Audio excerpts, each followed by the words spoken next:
पूर्णस्य पूर्णमादाय पूर्णमेवावशिष्यते। ओम शांति शांति शांति।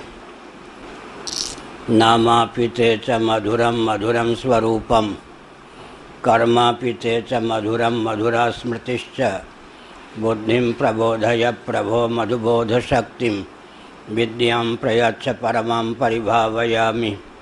नारायणाखिल गुरो भगवन् नमस्ते। नारायणाखिल गुरो भगवन् नमस्ते। नारायणाखिल गुरो भगवन् नमस्ते। कुतः पुनरेषा विचिकित्सा।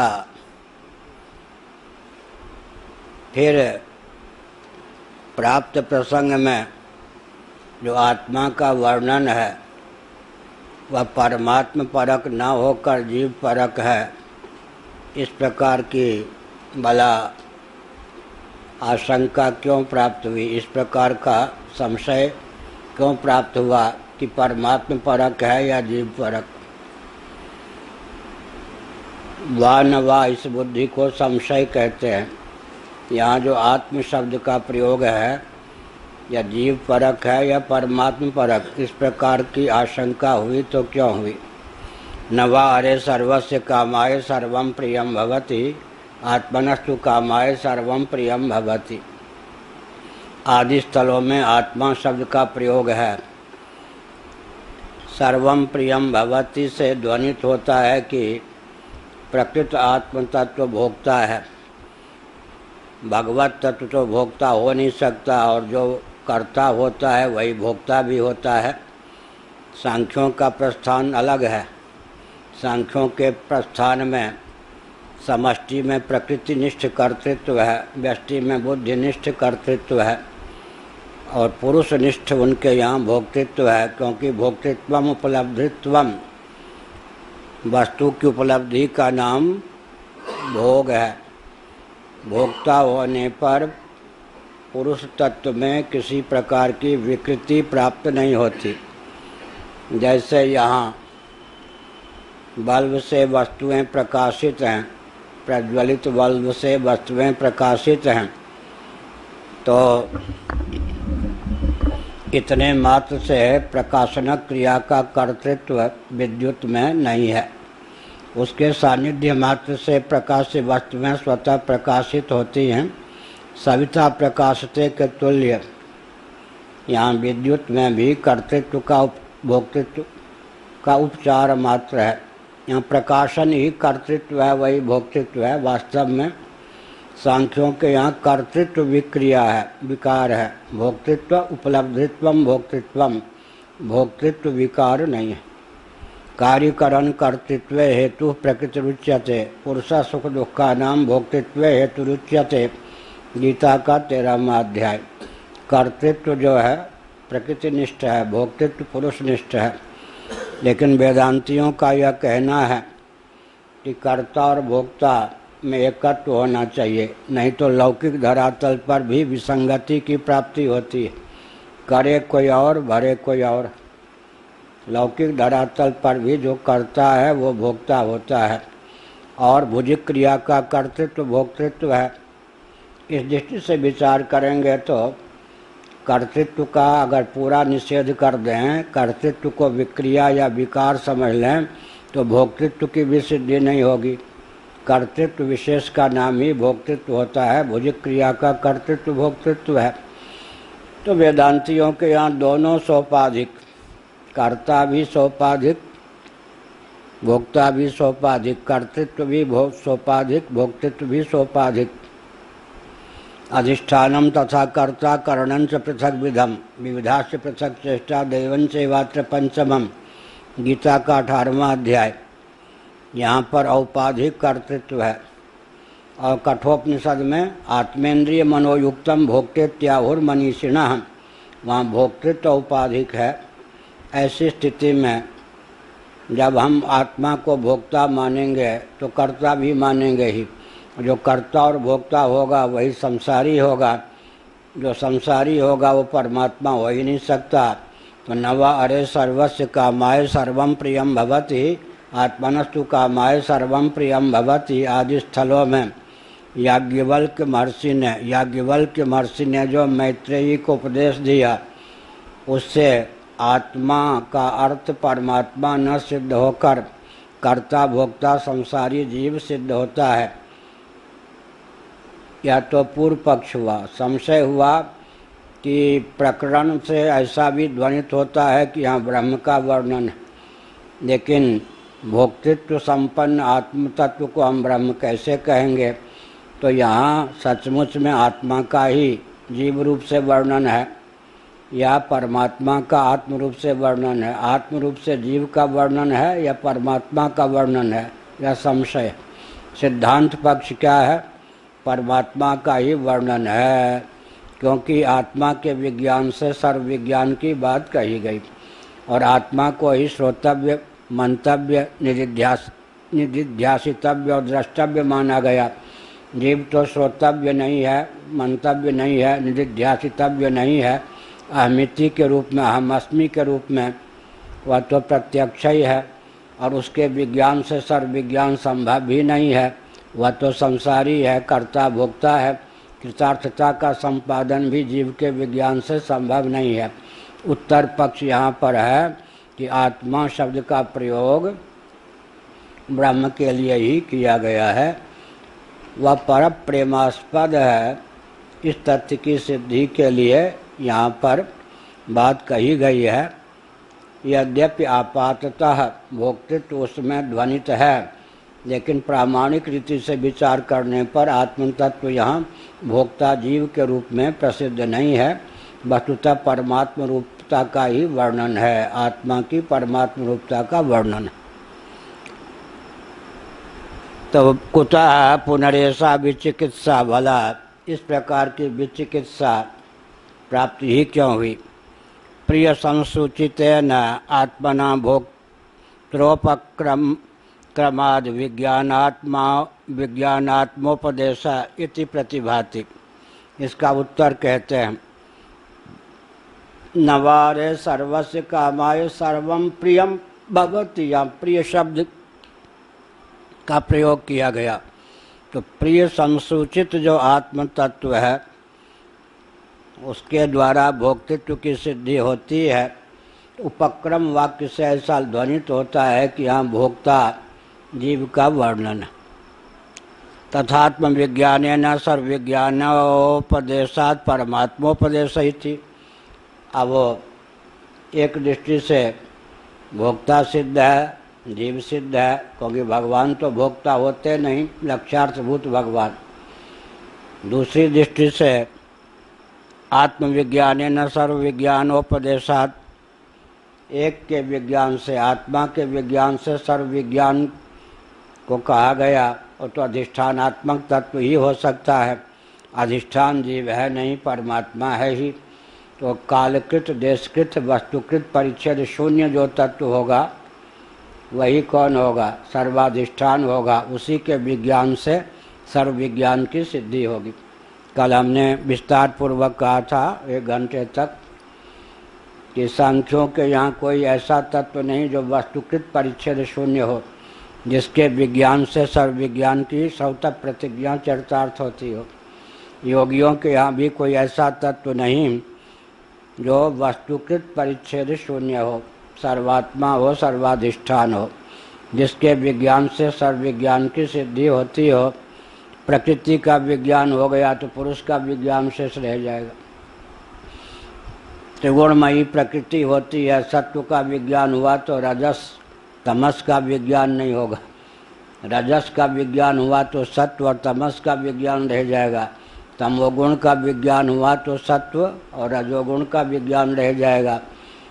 तो अधिक से अधिक यही कह सकते हैं, प्रकृति के विज्ञान से महत्त्व से लेकर पार्थिव प्रपंच पर्यंत कार्य प्रपंच का ज्ञान हो सकता है, तो भी पुरुष का विज्ञान रह जाएगा। पुरुष का विज्ञान हो गया तो प्रकृति का विज्ञान रह जाएगा। उनके यहाँ कोई ऐसा तत्व नहीं है जिसके अधिगम से सर्व का विज्ञान हो सकता हो।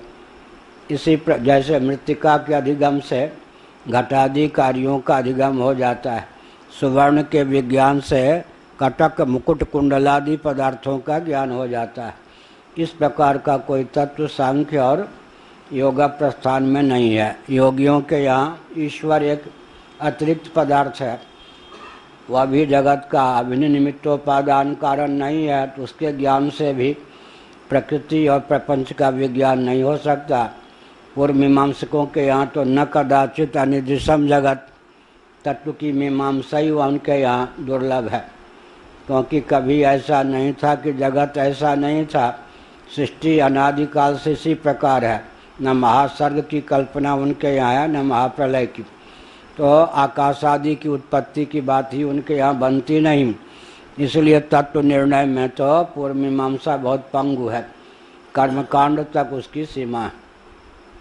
रह गई बात फिर वैशेषिकों की, नैयायिकों की, उनके यहाँ तो नित्य तत्वों की भरमार है। क्या कोई ऐसा तत्व नहीं है जिसके विज्ञान से सर्व विज्ञान हो। पृथ्वी, पानी, प्रकाश, पवन के परमाणु सब नित्य हैं, और चार भूतों में परस्पर कार्य कारण भाव भी नहीं है। आकाश भी स्वरूप से नित्य है, दिक् भी स्वरूप से नित्य है, काल भी स्वरूप से नित्य है।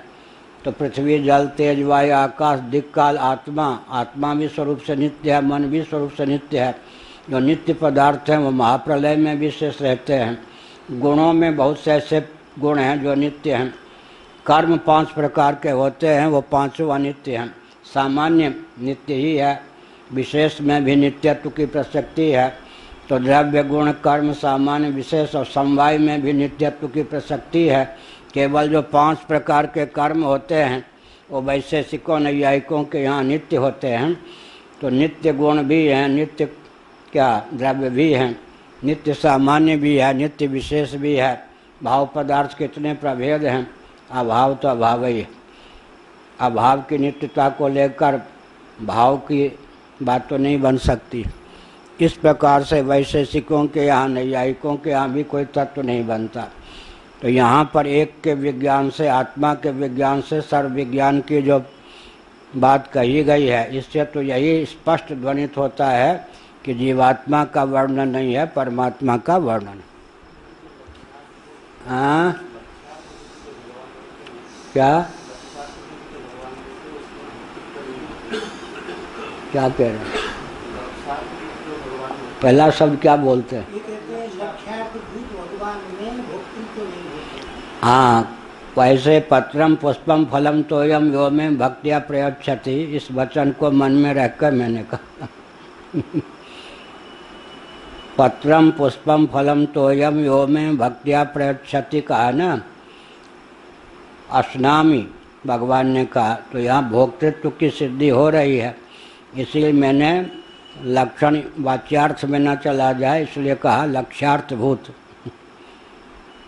बोलने में बहुत सावधान रहना पड़ता है ना, अतिव्याप्ति ना हो, अव्याप्ति ना हो, असंभव ना हो।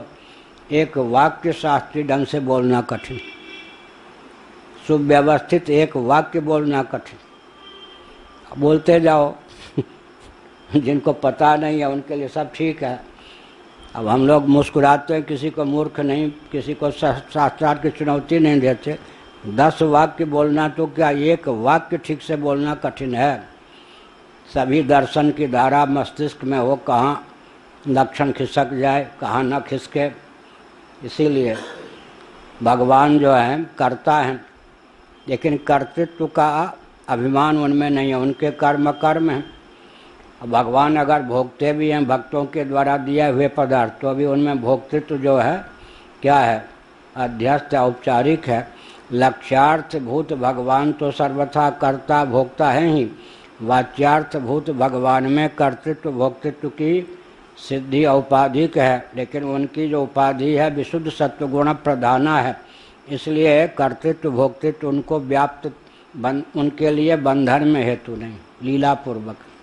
तो वाच्यार्थ में भी भोक्तृत्व नहीं है, प्रातिथिक भोक्तृत्व है, प्रातिथिक कर्तृत्व। क्योंकि जन्माद्यस्यतः भगवान जगत के निमित्त कारण हैं, उपादान कारण है तो निमित्त कारण है। निमित्त कारण तो तभी होंगे ना, तदैक्षता स इक्षां चक्रे शोकामयत बहुश्याम प्रजाएया, ईक्षण करेंगे। ईक्षण करने वाले भगवान हैं, लेकिन ईक्षण का कर्तृत्व उनमें नहीं है, क्योंकि उनकी उपाधि विशुद्ध सत्वगुण प्रधाना प्रकृति या माया है। वो माया जो है अज्ञान और आवरण में हेतु नहीं। हमारी उपाधि जो है वो अज्ञान रूपा है और आवरण में हेतु है। भगवान में न असत्वापादक आवरण है, न भानापादक आवरण है, इसलिए भगवान अध्यास और अविद्या दोनों से रहित हैं। उनकी उपाधि की यह विशेषता है। तो वाच्यार्थ में भी भगवान कर्ता सरीखे परिलक्षित होते हुए भी कर्ता नहीं, भोक्ता सरीखे परिलक्षित होते हुए भी भगवान वस्तुतः भोक्ता नहीं है। अब हो गया? हाँ लो जी।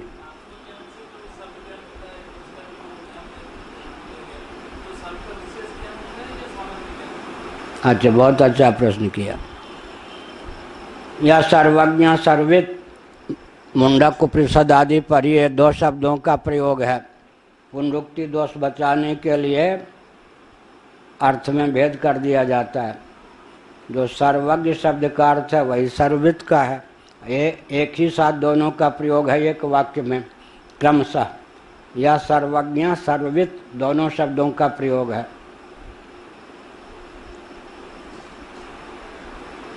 तो जहाँ दो पर्यायवाची शब्द एक ही वाक्य में प्रयुक्त हों युगपत, वहाँ पुनरुक्ति दोष के वारण के लिए रूप जोड़ देते हैं, या फिर अवान्तर भेद कर देते हैं। दो ही विधा है।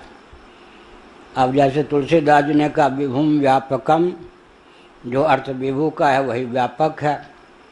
विभु रूप व्यापक ऐसा अर्थ करेंगे, लेकिन वस्तु स्थिति क्या है? एक शब्द है देशकृत परिच्छेद शून्य को लेकर, एक है वस्तुकृत परिच्छेद शून्य को लेकर। अब पुनरुक्ति दोष की प्राप्ति नहीं हुई। विभुम व्यापकम। अब कोई कहे पर्वत भूधर ये सब बोलता चला जाए, अब उसको ये नहीं मालूम है कि ये सब पर्यायवाचक शब्द हैं। अगर वो विद्वान होकर ऐसा कह रहा है तो अवान्तर भेद मानना पड़ेगा क्या? और वैसे ही बोलता जा रहा है तो उसकी पुनरुक्ति मानी जाएगी। तो यहाँ पर यह सर्वज्ञ सर्वित, सर्वज्ञ शब्द का भी प्रयोग है भगवान के लिए, सर्वित शब्द का भी प्रयोग है। तो सामान्य रूप से और विशेष रूप से दोनों रूप से भगवान सबको जानते हैं। और हम जो जीव हैं सामान्य रूप से सर्वज्ञ हो सकते हैं, विशेष रूप से नहीं। अनंत कोटि ब्रह्मांड अनंत पदार्थ हैं, असंख्य पदार्थ हैं, प्राणी हैं। हम लोग सामान्य रूप से जैसे कटक मुकुट कुंडलादि सुवर्ण के विविध आभूषण हैं, सुवर्णत्वेन सबका एकत्व है, ये सब सुवर्णाभूषण हैं। अब आभूषणगत जो विशेषता है, किसका नाम क्या है, किसका उपयोग क्या है, हम न भी जानते हों, सुवर्णत्वेन सामान्य रूप से सबका ज्ञान हो गया तो हम वहाँ सर्वित हो गए। इसीलिए हमारे पूज्य गुरुदेव ने हमको अर्थ बताया गुप्त, सर्वं विज्ञातम भवति सर्वं बाधितम भवति इत्यर्थ। हमारे लिए यही अर्थ, सर्वं विज्ञातम भवति माने सर्वं बाधितम भवति, सब बाध का विषय बन जाते हैं। हम सामान्य रीति से सर्वज्ञ हो सकते हैं, गिने चुने पदार्थों का विशेष रूप से विशेषज्ञ हो सकते हैं।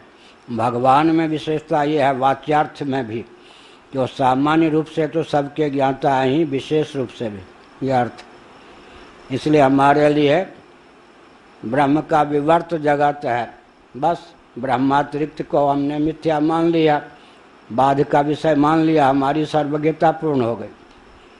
अब भगवान के लिए तो फिर आकाश को उत्पन्न करने का ज्ञान, वायु को उत्पन्न करने का ज्ञान, उत्पत्ति स्थिति समृद्धि तिरोधान या निग्रह अनुग्रह 5 प्रकार का ज्ञान चाहिए भगवान को, वो भी अधूरा नहीं, परिपूर्ण।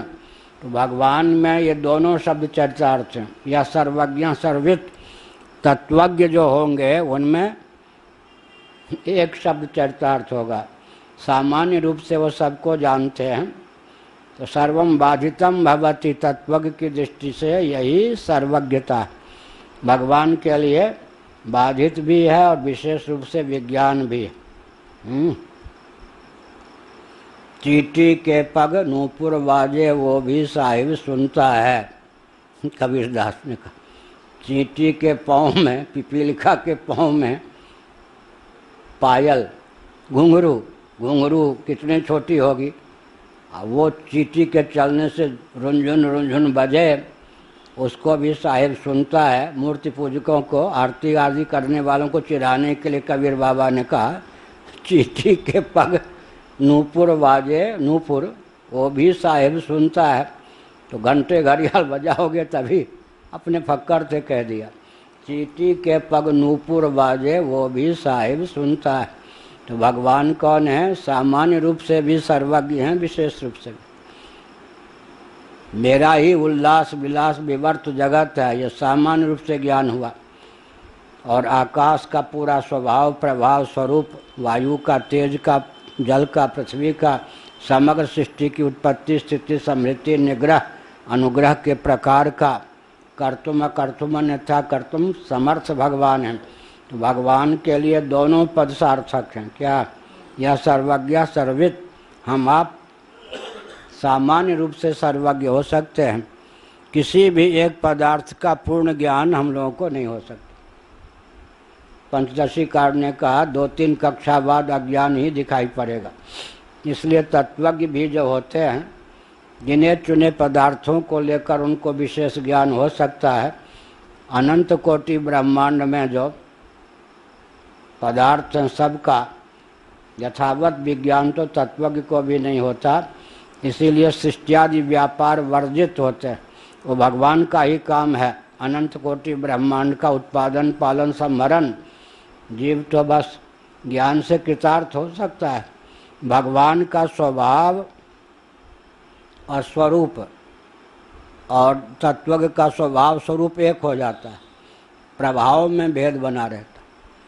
अद्वेष्टा सर्वभूतानां मैत्रा करुण एवच, ये भगवान के स्वभाव हैं, जीव में आ जाते हैं। क्या?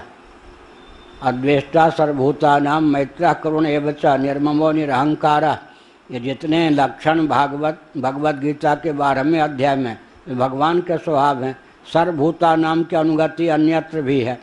अद्वेष्टा सर्वभूतानां, मैत्रा सर्वभूतानां, करुण एवच, वहाँ भी सर्वभूतानां की अनुगति लगा दीजिए, भगवान का स्वभाव है। वह स्वभाव तत्वज्ञ में आ जाता है। स्वरूप तो एक होता ही है, प्रभाव में भेद रह जाता है। लेकिन एक प्रभाव, सबसे बड़ा प्रभाव क्या है भगवान का? ददामि बुद्धि योगम तम, अज्ञान सिंधु से पार करना, मृत्यु संसार सागर से पार करना, वो तत्वज्ञ को भी वो प्रभाव प्राप्त होता है। तद विधि प्रणपातेन परिप्रश्नेन सेवया उपदेक्षन्ति ते ज्ञानम ज्ञानिनः तत्वदर्शिनः। भव सिंधु से पार करने में, अज्ञानांधकार से मुक्त करने में तत्वज्ञ भी समर्थ होते हैं। सबसे बड़ा प्रभाव भगवान में सब प्रभाव हो, लेकिन अज्ञान के वारण का प्रभाव ना हो तो भगवान क्या रह जाएंगे। इसलिए एक स्वभाव नहीं, एक प्रभाव भी आ जाता है। सबसे बड़ा प्रभाव यह है कि भवसिंधु से उद्धार करने में भगवान ही नहीं, तत्वज्ञ भी समर्थ होते हैं। बाकी प्रभावगत भेद होता है, स्वरूप और स्वभावगत भेद नहीं होता। ऐसे ढंग से वेदांत पढ़ने से वेदांत के नाम पे नास्तिकता नहीं आती। अच्छा, भट्टाचार्य आए, नहीं तो वेदांत के नाम पर नास्तिकता आ जाती। हुजूरियाबाजी महाराज के यहाँ भक्तों की कक्षा अलग लगती थी, वेदांतियों की कक्षा अलग, और दोनों आपस में लड़ते रहते थे, गाली गलौज करते थे। सच्ची घटना है, कोई निंदा नहीं है। स्वामी अखंडानंद जी महाराज ये सभी बताते थे। दोनों भक्त खूब लड़ते थे। हमारे पूज्य गुरुदेव आदि के पढ़ाने का वो ढंग, वेदांत कक्षा में गंभीर से गंभीर तथ्य का प्रतिपादन हो, बैठ जाओ, नास्तिक नहीं बन सकते। सगुण साकार भगवान के प्रति उपेक्षा बुद्धि नहीं होगी। अधिकारी के लिए श्राद्ध तर्पण कर्मकांड के त्याग की भावना नहीं जगेगी। तो हम लोगों को आर्षभ प्रणाली से अध्ययन अध्यापन का सौभाग्य सुलभ है। इसीलिए भगवान की विशेषता हो गई ना। ब्रह्मसूत्र में कहा गया तत्वज्ञ सृष्टि आदि व्यापार का कर निर्वाहक नहीं हो सकता, वो भगवान के पास, वो जीवों के पास नहीं। क्योंकि लेशा विद्या तत्व ज्ञान के बाद भी शेष रहती है या नहीं। लेशा विद्या माने प्रारब्ध के उपादान, प्रारब्ध का उपादान, प्रारब्ध के प्रारब्धोपादान भूता विद्या, प्रारब्धोपादान भूता विद्या का नाम है लेशा विद्या। प्रारब्ध शेष रहता है ना ज्ञानोत्तर भी, क्योंकि जो तीर हमने छोड़ दिया उस पर हमारा अधिकार नहीं है। लक्ष्य चाहे गलत ही क्यों ना हो जाए, व्याघ्र के स्थान पर ब्राह्मण ही क्यों ना हो जाए, छोड़ दिया तो छोड़ दिया। जिस तीर को हमने नहीं छोड़ा है उस पर हमारा प्रभुत्व है, न छोड़े। तो जो कर्म फल देने के लिए उन्मुख हो गया है वो प्रारब्ध है, वो तो फल दे के रहेगा। बाकी जो संचित और क्रियमाण है तत्व ज्ञान रूपी आग से वो सब जल जाएंगे। करोड़ों जन्म देने की क्षमता जिन कर्मों में है संचित, उनमें आग लग जाएगी, लेकिन प्रारब्ध तो छोड़े हुए तीर के समान वो फल दे के रहेंगे। तो लेशा विद्या का अर्थ क्या है? प्रारब्ध कर्म विशेष है, कर्म के मूल में तो अज्ञान मानना पड़ेगा। तो कर्म, प्रारब्ध रूप कर्म का जो उपादानांश है उसका नाम लेशा विद्या है।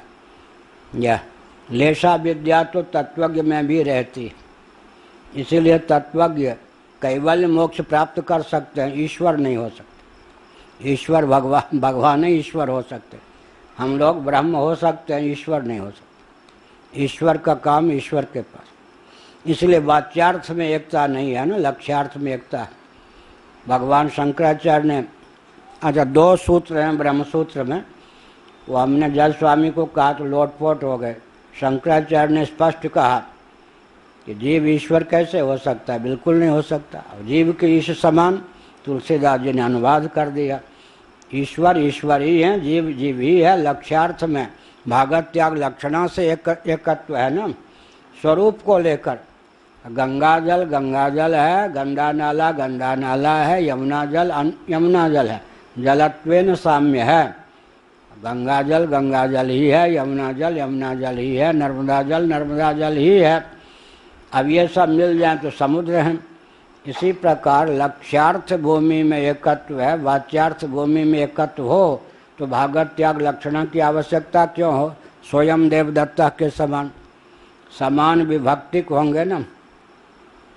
स्वयं देवदत्ता प्रत्यभिज्ञा समान विभक्तिक हों, एक विभक्ति सामान्य विभक्तिक हों, और क्या हों? परस्पर अपर्याय हों। सहकार्थ अयम नहीं, आयम का अर्थ सह नहीं, एक परोक्षवाचक एक अपरोक्षवाचक है। सामान्य विभक्तिक हों, परस्पर अपर्याय हों, एकार्थनिष्ठ हों। देवदत्त निष्ठ हो गए सह और अयम, तब जाकर क्या होगा? देवदत्त की प्रतिभिज्ञा होगी, देवदत्त का ज्ञान होगा। स्वयं देवदत्ता, स्वयं समान विभक्तिक हैं, परस्पर अपर्याय हैं। सहकार स्वयं नहीं, अयम का अर्थ सह नहीं, लेकिन एकार्थनिष्ठ हैं, देवदत्त निष्ठ हैं। तो स्वयं देवदत्ता में जिस प्रकार भागत त्याग लक्षणा की प्रसक्ति है, उसी प्रकार तत्वमस्यादि महावाक्यों में भागत त्याग जहत अजहत उभय विध लक्षणा, जहत अजहल लक्षणा के द्वारा फिर वाच्यार्थ भूमि का अतिक्रमण करके लक्ष्यार्थ भूमि में जीव और ईश्वर का एकत्व सिद्ध है। तो तथात्म विज्ञानेन सर्वविज्ञानोपदेशात् परमात्मोपदेशा इति किम तावत् प्राप्तम। अब प्राप्त क्या हुआ जी? अब तो संशय की बात हो गई। राजस्थानी कहेंगे एक रकम से जीव सिद्ध होता है, एक रकम से ईश्वर सिद्ध होता है। क्या हुआ? मालवीय जी का और हमारे पूज्य गुरुदेव का शास्त्रार्थ था। और 2 सेठ जज बनाए गए थे, गौरी शंकर गोविंद का और जयदयाल गोविंद का। तो अंत में महाराज ने कहा कि आप दोनों ने हम दोनों की बात सुनी, क्या निष्कर्ष निकाला? जयदयाल जी ने कहा एक रकम से मालवीय जी ठीक है, एक रकम से आप ठीक। तो वो गौरी शंकर गोविंद का कहे यहाँ भी व्यापार तुमको सूझ रहा है, एक रकम क्या होता है? ये कहो ना कि करपात्री जी महाराज का पक्ष प्रबल है, अरे हम ये लोग ब्राह्मण हैं, हमको बीच में पर हम तो कहेंगे एक रकम से ये ठीक है, एक रकम से ठीक है। तो एक रकम वाली बात तो बनियावृत्ति हो गई ना। अरे गौरी शंकर जी ने कहा नहीं, एक रकम क्या बोलते, हृदय से बोलो, तो तुम ही बोल दो। तो मालवीय जी का पक्ष दुर्बल, मालवीय जी ने स्वीकार कर लिया। प्रणव में सबका अधिकार मानते थे मालवीय जी, तो पक्ष उनका दुर्बल हो गया। और रास पंचाध्यायी को हटाना चाहते थे भागवत से, उसमें भी उनका पक्ष दुर्बल हो। तो सार क्या हुआ? सार क्या हुआ कि यहाँ पर एक दृष्टि से सिद्ध होता है कि यहाँ जीव का प्रसंग है, क्योंकि प्रिय शब्द तो भोक्तृत्व की बात आ गई ना। और भोग्य पदार्थ जो है वो भोक्ता को अपने लिए प्रिय है, भोग्य के लिए नहीं। भोग्य पदार्थों में प्रीति अपने लिए परिलक्षित है, और अपने में प्रीति भोग्य के लिए नहीं, अपने लिए ही। ये तावता सिद्ध है कि आत्मतत्व पर प्रेमास्पद है। तो यहाँ पर भोग्य और भोक्ता का वर्णन होने के कारण आत्मपद का अर्थ जीव हो सकता है। और दूसरी रकम से सर्वम विज्ञातम भवति, आत्म विज्ञान से सर्व विज्ञान, यह तो तब तक संभव नहीं है जब तक सर्वाधिष्ठान ब्रह्म तत्व न माने आत्मा का अर्थ। तब अब संशय की प्राप्ति हो गई ना, तो अब एक पूर्व पक्ष हो जाएगा, एक उत्तर पक्ष। पृष्ठ 511 पर विज्ञानात्मोपदेश इति अब हो गया। अच्छा भाई, तो हम तो यही कहेंगे कि विज्ञानात्मा का उपदेश है। विज्ञानात्मा माने जीव, क्योंकि जितने पदार्थ हैं वो सब के सब भोग्य हैं और जीव इनका भोक्ता है। तो भोक्ता का नाम विज्ञानात्मा है, इसलिए यहाँ जीव का प्रसंग है। कस्मात, भला क्यों? उपक्रम सामर्थ्यात्, पति के लिए पति प्यारा नहीं होता, अब तो अपने लिए होता है। पत्नी के लिए पत्नी प्यारी नहीं होती, अपितु अपने लिए होती है। अंत में कहाँ तक गिनावें? नवारे सर्वस्य कामाय सर्वम प्रियम भवति, आत्मनस्तु कामाय सर्वम प्रियम भवति। सब में प्रीति सब के लिए नहीं, अपितु आत्मा के लिए। आत्मा में प्रीति किसी अन्य के लिए नहीं। आत्मा शेषी है, अनात्मा प्रपंच भोग्य प्रपंच शेष है। इसीलिए पूर्व पक्ष प्राप्त हुआ कि उपक्रम सामर्थ्य से, उपक्रम के बल पर। षड्विध लिंगों में उपक्रम और उपसंहार एक, अभ्यास, अपूर्वता, फल, अर्थवाद, ये सब हैं। उपक्रमोपसंहार एक, अभ्यास, अपूर्वता, फल, उपपत्ति, अर्थवाद, ये षड्लिंग हैं।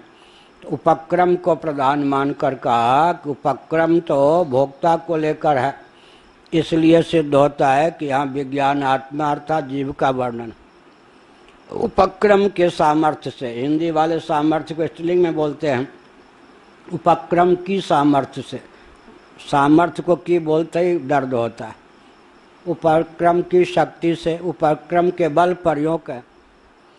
पति जाया पुत्र वित्तादिकम ही भोग्य भूतम सर्वम जगत आत्मार्थतया प्रियम भवति इति प्रिय सूचि संसूचितम भोक्तारम आत्मानम उपक्रम्य अनंतरम इदम आत्मनो दर्शनाद्युपदिश्यमानम कस्यान्यस्यात्मनः स्यात् कस्यान्यस्यात्मनः स्यात् मध्येपि इदम महद्भूतम अनंतम अपारम विज्ञान घन एवैतेभ्यो भूतेभ्यः समुत्थाय तानेवानुविशति न प्रेत्य संज्ञास्ति इति प्रकृतस्यैव महतो भूतस्य द्रष्टव्यस्य भूतेभ्यः समुत्थानं विज्ञानात्म भावेन ब्रुवन् विज्ञानात्म एवेदं द्रष्टव्यत्व दर्शयति। द्रष्टा, आप में क्या पाठ है? द्रष्टव्य नहीं, वो आप में क्या पाठ? नहीं, द्रष्टव्यत्व नहीं हो, त्वम, हाँ ठीक है, बिंदी यहाँ छूटे हुए, त्वम हो, द्रष्टव्यत्वम दर्शयत, और स के ऊपर रेफ भी है, होना चाहिए। हाँ ये अब कहा पूर्व पक्ष प्राप्त हुआ, उपक्रम के बल पर यही सिद्ध होता है कि भोक्ता तो जीव ही हो सकता है। पति हो, जाया माने पत्नी हो, पुत्र हो, वित्त हो, अन्य भी जिन पदार्थों का, वस्तुओं का नाम नहीं लिया गया, सगे संबंधियों का नाम नहीं ले लिया, उनको भी समझ लें, ये सब भोग्य हैं। जितना भी जगत है सब आत्मा के लिए प्रिय है। इस प्रकार आत्मा का प्रियत्व संसूचित है इस प्रकरण में। और प्रिय भोग्य का जो भोक्ता होता है वह तो वास्तव में क्या हुआ, जीव ही होता है, कर्ता भोक्ता। और संसार का नाम क्या है, कर्तृत्व भोक्तृत्व। जीव किसको कहते, कर्ता भोक्ता को। संसार किसको कहते, कर्तृत्व भोक्तृत्व को। जब तक कर्तृत्व भोक्तृत्व है तब तक संसार है। कर्तृत्व भोक्तृत्व से पिंड छूट गया, संसार समाप्त हो गया। अहम कर्ता मम कर्म, अहम कर्ता मम कर्म, मैं करता हूँ मेरा कर्म हो गया। अनंतरम इदम आत्मनो दर्शनाद्युपदिश्यमाना, उसके बाद कहा याज्ञवल्क्य जी ने, जबकि बात ऐसी है इसलिए आत्म तत्व दर्शन करने योग्य है, दर्शनीय है, आत्मा ही मननीय है, आत्मा ही निधिध्यासितव्य है। आत्मा के दर्शन से, मनन से, निधिध्यासन से ही कृतार्थता की संभावना है। इस प्रकार से जिसका उपक्रम किया गया उसी के महत्व को बताया गया, उसी को दर्शन का विषय, श्रवण का विषय, मनन का विषय, ध्यान या निधिध्यासन या भावना का विषय बताया गया। फिर कहा गया, हाँ यह इन सब भूतों से उत्थान को प्राप्त होता है और विशेषता के हटते ही इसकी फिर क्या संज्ञा हो जाती है, ये भी विलीन हो जाता है। इसकी सब विशेषता खींच लें तो कुछ रहता ही नहीं। जीव क्या है, विशेषताओं का पूंजीभूत स्वरूप, फिर तो निर्विशेष होकर ही सिद्ध रहेगा। उदाहरण के लिए जैसे गंगा, यमुना, कृष्णा, कावेरी आदि जो नदियां हैं वो अपने नाम रूप को छोड़ के ही तो समुद्र में मिल सकती हैं। जब अपने नाम रूप को छोड़ दिया तो गंगा गंगा नहीं रह गई, फिर तो समुद्र ही हो गई। इसी प्रकार जीव जो है अपनी विशेषताओं को छोड़ दे तो फिर क्या रह जाएगा, जीव भाव ही विनिर्मुक्त हो जाता है, नष्ट हो जाता है। इस प्रकार का यह कहा भूतों से समुत्थान है, विज्ञान आत्मा का ही है। तथा विज्ञाता रमरे केन विजानीयात इति कर्तृवचनेन शब्देन उपसंहरन् विज्ञानात्मानम् एव योपदिष्टं दर्शयति। विज्ञाता रमरे केन विजानीयात, मैत्रेयी जी से कहा, अपनी धर्मपत्नी से कहा याज्ञवल्क्य जी ने, विज्ञाता को किसके द्वारा जानेंगे, दृष्टा का दर्शन करना है। कौन करेगा दृष्टा का दर्शन, कर्मकर्तृ विरोध की प्रसक्ति होगी। विज्ञाता का विज्ञान कैसे होगा, इसलिए आत्म तत्व क्या है, आत्म तत्व क्या है, अनुभव स्वरूप है, अनुभाव्य नहीं। विज्ञान स्वरूप है और उसमें विज्ञातृत्व का उपचार है। तो विज्ञाता का विज्ञान कैसे होगा, कौन करेगा, जो सबको जानता है उसको कौन जानेगा, जो सबको देखता है, दृष्टा है सबका, उसका दर्शन कौन करेगा। ये भी विज्ञाता के रूप में, प्रमाता के रूप में, भोक्ता के रूप में त्रिपुटी के शिरोभाग का वर्णन है। त्रिपुटी का शिरोभाग भी जो है वो तो संसार ही है ना, यही तो जीवत्व है ना।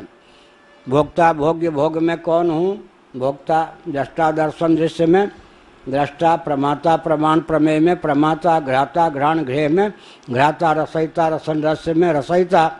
तो त्रिपुटी के शिरोभाग में जो है वो तो जीव ही है ना, उसी का तो वर्णन आ रहा है। इसीलिए उपक्रम, उपसंहार और मध्य में अभ्यास, इन सब को देखकर यही निष्कर्ष निकलता है कि यहाँ विज्ञानात्मा या जीव का वर्णन।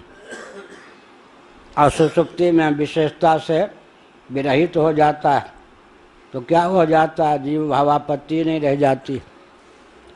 तस्मात् आत्मविज्ञानेन सर्वविज्ञान वचनम भोक्तृर्थत्वाद भोग्य जातस्य औपचारिकम द्रष्टव्यम। आत्मा के विज्ञान से सर्व विज्ञान अब औपचारिक हो गया। औपचारिक माने गौण। गौण का अर्थ है कोई सिद्धांत 100% चरितार्थ ना हो, आंशिक रूप से चरितार्थ हो, तो वहाँ पर फिर क्या कहते हैं, औपचारिक का प्रयोग है। जैसे कहीं आया उपनिषदों में, अमुक तत्व को जो जानता है या अमुक जिसका वर्णन चल रहा है वो क्या है, अपहत पापमा, सब प्रकार के पापों से विरहित है।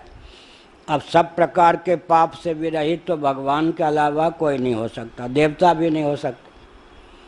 इस समय जो देवता हैं सूर्य इत्यादि, पुण्य के परिपाक से देव विग्रह की प्राप्ति है, देवत्व की प्राप्ति है, लेकिन उनके अशुभ कर्म जब उद्दीप्त होंगे फल देने के लिए उन्मुख, फिर वो पाप योनि को प्राप्त हो सकते हैं। सुभग दुर्भग बन जाता है, दुर्भग सुभग, सर्व पापों से मुक्त तो भगवान ही हो सकते हैं। अब अगर पूर्व पक्ष में किसी ने देवता का वर्णन मान लिया, तब वहाँ पर क्या करेगा, वह संकोच करना पड़ेगा, बहुत से पापों से रहित। इसी प्रकार यहाँ पर आके पूर्व पक्ष का गला रुक गया। गला क्या रुक गया, वो कहते हैं ये तस्माद आत्मविज्ञानेन सर्वविज्ञान वचनम भोक्त्यर्थत्वाद भोग्य जातस्य औपचारिकम द्रष्टव्यम।